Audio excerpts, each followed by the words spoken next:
Hey, it's Alex here, and in this video I'm going to be showing you a brand new Facebook testing method that I've been using over the last week or so, and it's been working really well so far. I'm pretty surprised at how well it's actually worked. So basically the method involves using a CBO campaign with lots of interest tested. Now normally I'd use CBO campaigns when once I'd already found a winning product or a winning ad set, and I'd take it over to CBO to scale it.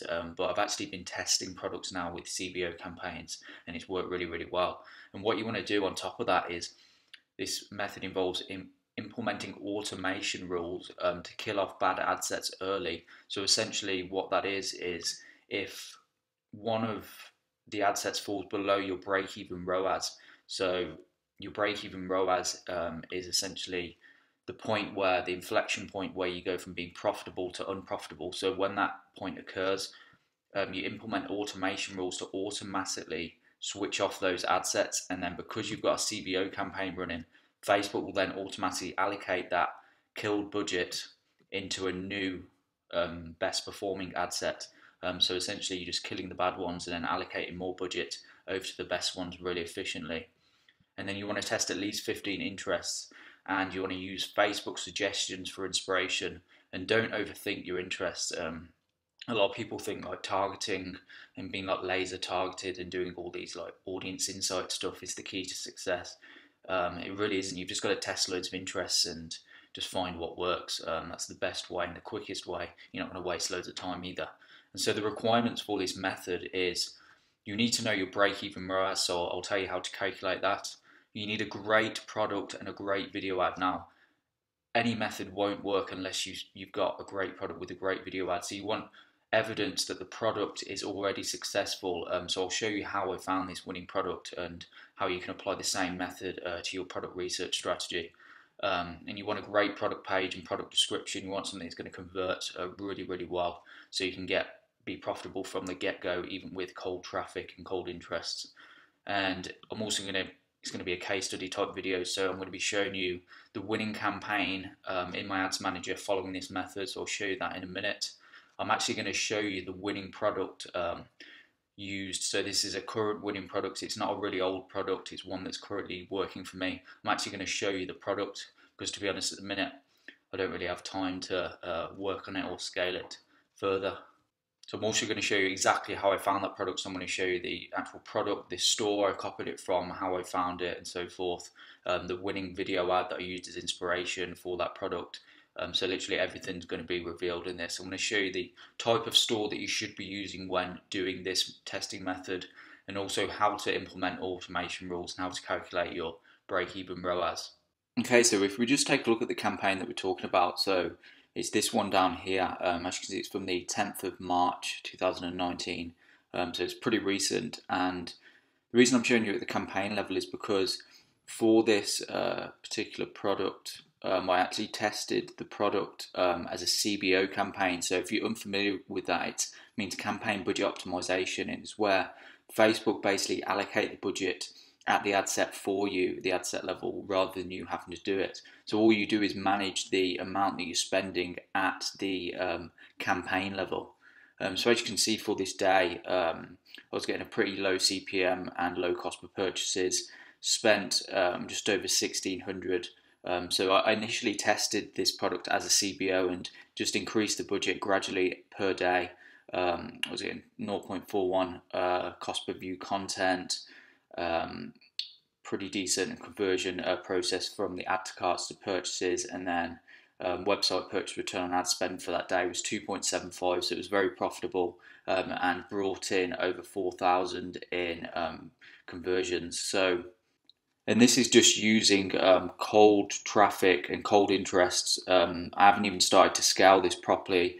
I haven't introduced like lookalike audience or anything. I haven't leveraged any of the data that I've built up for this campaign. And essentially what it is just stacked loads of different interests within the campaign, and I've just killed off the bad ones, and Facebook's just allocating the budget to the best performing ad sets for me because it's a CBO campaign.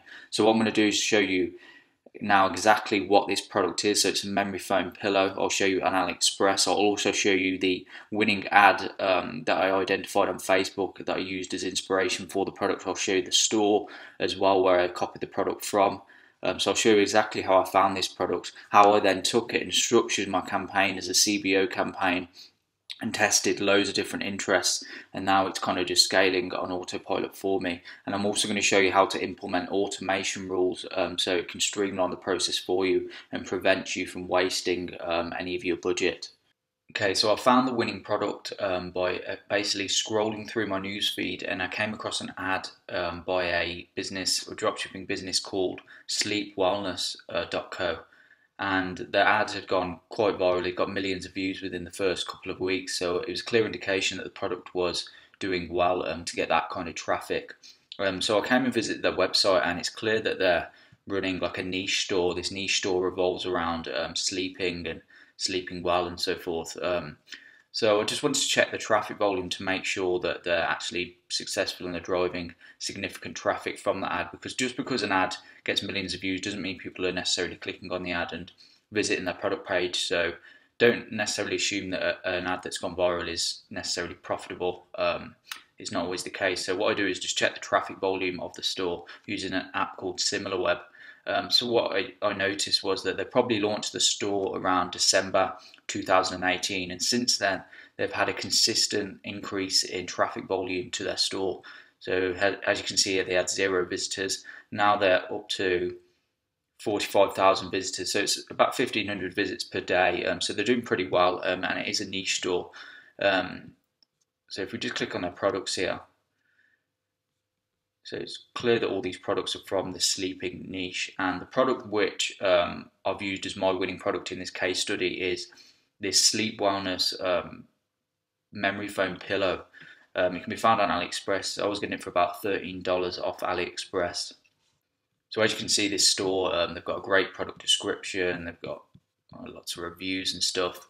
So they're clearly putting a lot of effort into this product, and my theory is that they've probably tested this product through a general store, identified that it's a winner, and then transitioned it over into a one product store. Now they're actually building out a niche store by introducing other similar products within the sleeping and like relaxation niche. So they're doing pretty well, and what I'll do now is go to their Facebook page and we look at their info and ads so we can see what other ads they're running. Okay, so I've just tried to visit their Facebook page, and it seems like over the last 24 hours or so that they've actually shut down their Facebook page. No idea why.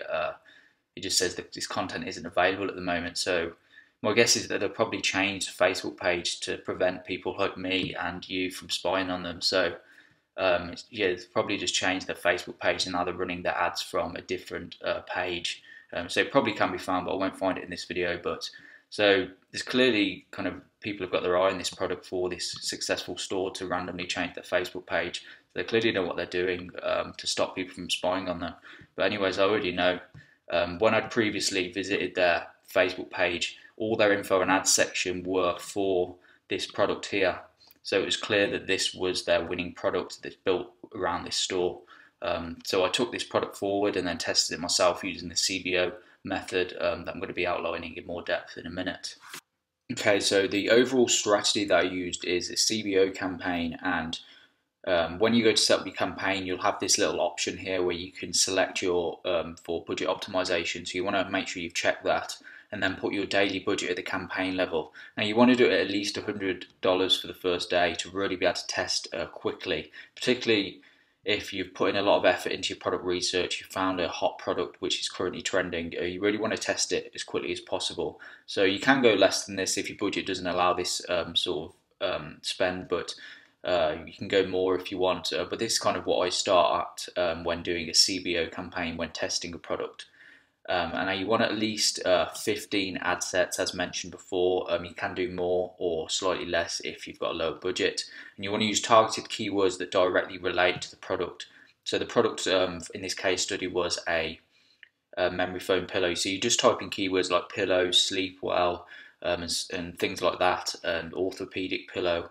And then just see what comes up in the suggested ones and just select loads of different ones. There's no way of knowing before you test whether or not anything's going to work or not. So you just got to test loads of different ways, and you're bound to find something that's a winner, that's profitable.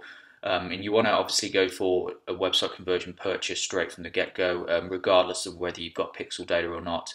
A season pixel is really just a myth, because I had no data in this niche when I first tested this product, and I was getting conversions straight away. So by doing this, you're essentially just telling Facebook to serve your ad to the bucket of people on Facebook who are most likely to make a purchase. So obviously you want to be serving your ad to those people. So always stick to WC purchase objective, and you want your e-packet countries. So I've mentioned this in a video before. You can just go to Google and type in e-packet countries, get your list of countries, and use those countries for the ones to target, because you get lower CPMs and you're getting the most high quality traffic and fastest delivery time. So you want your placements to be Facebook feed and suggested videos, and also Instagram feed. The conversion window you want 1 day after clicking or viewing. This is the most optimal condition based on what I've tested. So after 2 days, the best performing ad sets you want to duplicate. So rather than increasing the budget straight away, you want to duplicate the best performing ad sets, then increase the budget at the campaign level, because you're running a CBO, and then Facebook will start to adjust and kind of mix up the budget between those ad sets. And the goal is to populate your campaign with as many winning ad sets and interests as possible. And then because you've implemented automation rules, which I'm going to show you how to do in a minute, it'll automatically kill your bad ad sets, and then it will save your best budget for your winning ad sets. And if your campaign is performing well, i.e. you're overall profitable at the campaign level, your ROAS is above your break-even point, then you want to start introducing and testing new interests and just trying to bulk out your campaign to get it as high as possible and as profitable as possible. So now we're going to go on to how to actually calculate your break-even ROAS. So if we just go over to AliExpress, so here's the product. So it's orthopedic pillow I searched, and then I found product. So here's it, $16. I was getting it for about $12. So you need to do your research, find the most cheapest supplier that still has e-packet and has good reviews and so forth. So I was getting the product for around about $12. So if you just go back. So how to calculate your break-even ROAS. So you work out what your product cost is on AliExpress or from your supplier, and then for the selling point, I like to do a 3x markup. So what that means is 3 times what AliExpress charge, I charge my customers 3 times that amount. I always stick to these metrics when testing products, because it's a good way that the product price is still reasonably cheap. However, you've still got enough margin on the product in which to acquire a customer. So 36 minus 12 is 24. So you've got $24 to acquire a customer. So therefore, the ROAS needs to be greater than 1.5 to be profitable, because if you take that $24 and then put on 1.5 return on ad spend, that means you're going to be returning, for every $24 you spend, you're going to be returning $36. So you know that the break-even point is 1.5. So if you stick to the 3x markup, then your break-even ROAS will always be 1.5. So I know when I look in my ads manager at the campaign level or at the ad set level that I need to be at least 1.5 ROAS in order to be profitable. So anything that goes below that, I obviously don't want to continue the ad sets, and so I kill them. So now we're going to go into how to implement automation rules to kill any ad sets that don't satisfy this break-even ROAS at 1.5. Okay, so in order to implement an automation rule, what you need to do is go into your ads manager, and now you can apply an automation rule to all your ads, all your ad sets within your ads manager, so universally across your whole ad account, or you can just apply it to specific ones and select down here which ones you want to apply it to. So it's up to you. So what you need to do is then go into rules and then create a new rule. And then so you can apply it to all active ad sets here. So if all you're doing is running the CBO campaign that I've talked about, then it's okay to apply it to all active ad sets. However, if you have other ad sets that you don't want to apply this rule to, then you just need to select the ad set you want to apply it to. And then what you want to do is turn off ad sets. This is the action that Facebook's going to automatically do for you if these conditions occur. So the conditions are not the cost per result. We need the website purchase return on ad spend is smaller than, and then put your break-even ROAS, so whatever that calculated at what we calculated previously, and click add. So it turn off ad sets if website purchase return on ad spend falls below the break-even point. And then you want to do it for the last, so you can either do it for the last day or last 2 days.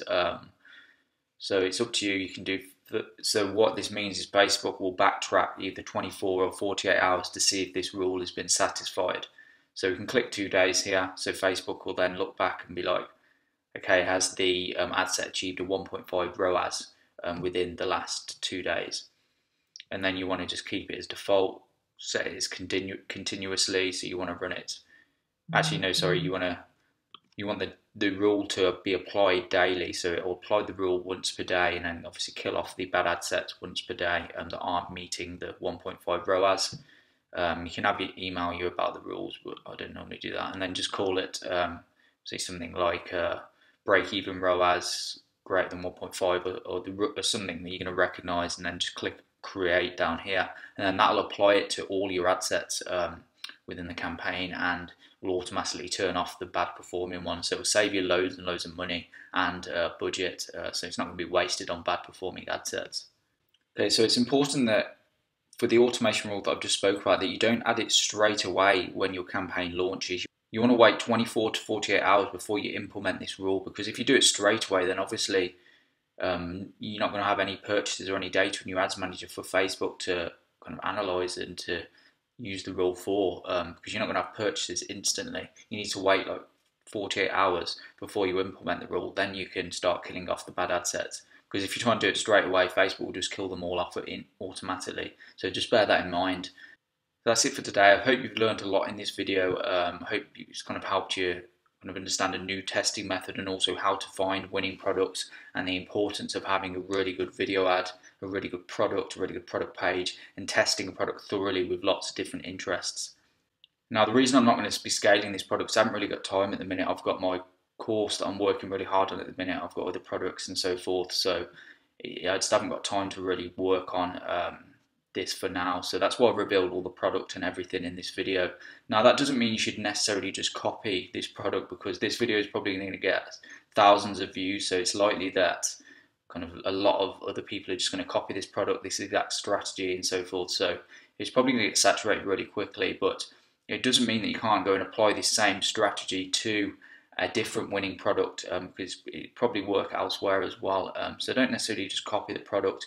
Use your imagination and creativity to find new winning products, following various different product research methods that I have on this channel already. And if you've enjoyed this video, then be sure to leave a like and a comment down below. If you're new here, then remember to subscribe, turn on notifications, and I'll see you in the next video.